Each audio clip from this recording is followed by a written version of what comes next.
आज Doubtnut app download करें। Doubtnut पर अपने सभी गणित, रसायन विज्ञान, भौतिक विज्ञान और जीव विज्ञान के डाउट्स का करो सफाया। बस प्रश्न की फोटो खींचो, एक ही प्रश्न को क्रॉप करो और तुरंत वीडियो सोल्यूशन पाओ। अभी डाउनलोड करें। नमस्कार दोस्तों, हमारा प्रश्न यहाँ पर यंग के द्विसलिट प्रयोग में प्रयुक्त प्रकाश स्रोत लाल से नीला हो जाता है, तब फ्रिंजें और चमकीली हो जाएंगी। तो जैसे कि हम बात करते हैं कि यंग का द्विसलिट प्रयोग कैसा होता है, जैसे कि यहाँ पर हमने क्या कर दिया कि एक स्लिट ले ली और यहाँ पर हमने पर्दा ले लिया। और द्विसलिट प्रयोग में क्या होता है कि जैसे कि यहाँ पर हमने दो छिद्र कर दिए तो द्विसलिट कहलाएगा। ठीक है, एक स्लिट तो कहलाती है, उस स्लिट में दो छिद्र कर दिए तो दो छिद्र कर देते। अगर यहाँ पर हमारा स्रोत है एस, तो यहाँ से ये चलेगी तरंगे और कुछ इस प्रकार यहाँ पर दो स्रोतों का निर्माण करेंगे, S1 और S2। और फिर क्या होगा, यहाँ पर इनसे जो तरंगागर का निर्माण होता है कुछ इस प्रकार यहाँ पर निर्माण होता है। और ये तरंगागर यहाँ से भी, इसमें भी तरंगागर का निर्माण होगा और ये अध्यारोपित होंगे आपस में। ठीक है, इस प्रकार ये अध्यारोपित होंगे। तो ये बिंदु देखो अध्यारोपण हो रहा है यहाँ पर। ठीक है, तो उसकी वजह से यहाँ पर हमें पर्दे पर कुछ फ्रिंज प्राप्त होगी। फ्रिंज जो भाग होगा वो किस प्रकार प्राप्त होगा, एक चमकीला, जैसे कि हमने यहाँ पर चमकीला ले लिया। ठीक है, ये इस प्रकार चमकीला भाग प्राप्त हो गया। यहाँ पर फिर अंधेरा, फिर यहाँ पर फिर से चमकीला, फिर यहाँ पर चमकीला। तो इस प्रकार हमें यहाँ पर फ्रिंज प्राप्त होती है। ठीक है, ये इस प्रकार प्राप्त हो रही है। तो अब क्या होगा कि जैसे कि हमने यहाँ पर चमकीला भाग, तो ये केंद्रीय चमकीला कहलाता है। केंद्रीय चमकीला, चमकीला। अगर इसकी चौड़ाई की बात की जाए तो इसकी चौड़ाई जो होती है यहाँ से और यहाँ तक, इसके केंद्र से, और इस दूसरे की बात करें तो दूसरे जो चमकीला है उसके बीच का। ठीक है, तो ये दोनों हमारे बीटा, वो कहलाती है फ्रिंज चौड़ाई। फ्रिंज और चौड़ाई, इसको हम बीटा नाम दे रहे हैं। और बीटा बराबर हमारा क्या होता है, ये होता है लैम्डा और डी बटा डी। अब ये डी और डी क्या है, तो जैसे कि हम बात करते हैं यहाँ पर कि डी हमारा जो होता है पर्दे और स्लिट के बीच की दूरी होती है, और ये वाला डी जो होता है वो इन दोनों स्रोतों के बीच की दूरी होती है, S1 और S2 के बीच की दूरी।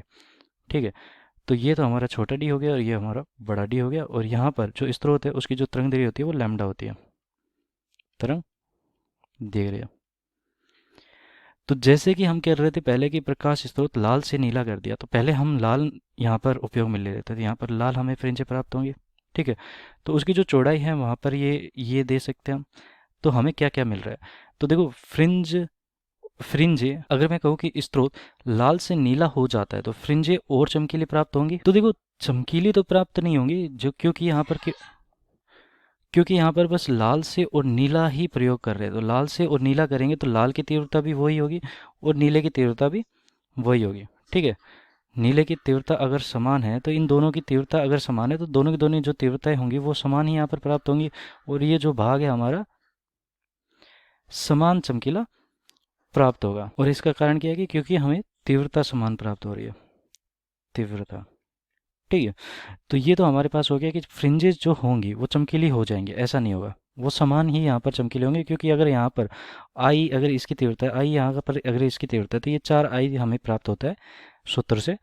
और अगर मैं यहाँ पर लेमडा अगर मेरी तरंग दैर्घ्य परिवर्तित करता हूँ तो आई अगर उसकी तीव्रता है यहाँ पर भी आई है तो ये फिर से 4 आई ही प्राप्त होगी। तो चमकीला तो समान ही होगा, तो ये गलत हो गया हमारा। ठीक है, क्रमागत फ्रिंजें पास आएंगे, तो जो क्रमागत फ्रिंजें है वो पास आ जाएंगी। इसका मतलब है जो बीटा हमारा जो है, अगर ये फ्रिंज इसके पास आ जाते तो बीटा का मान कम हो जाएगा।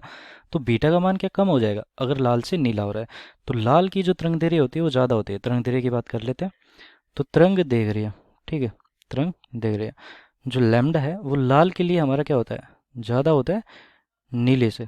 हम प्रकाश को क्या कर रहे हैं, यहाँ पर लाल से नीला परिवर्तित कर रहे हैं। देखो यहाँ पर लाल से और नीला परिवर्तित कर रहे हैं, तो अगर नीले में परिवर्तित कर रहे हैं इसका मतलब कि तरंग दैर्घ्य घटा रहे हैं।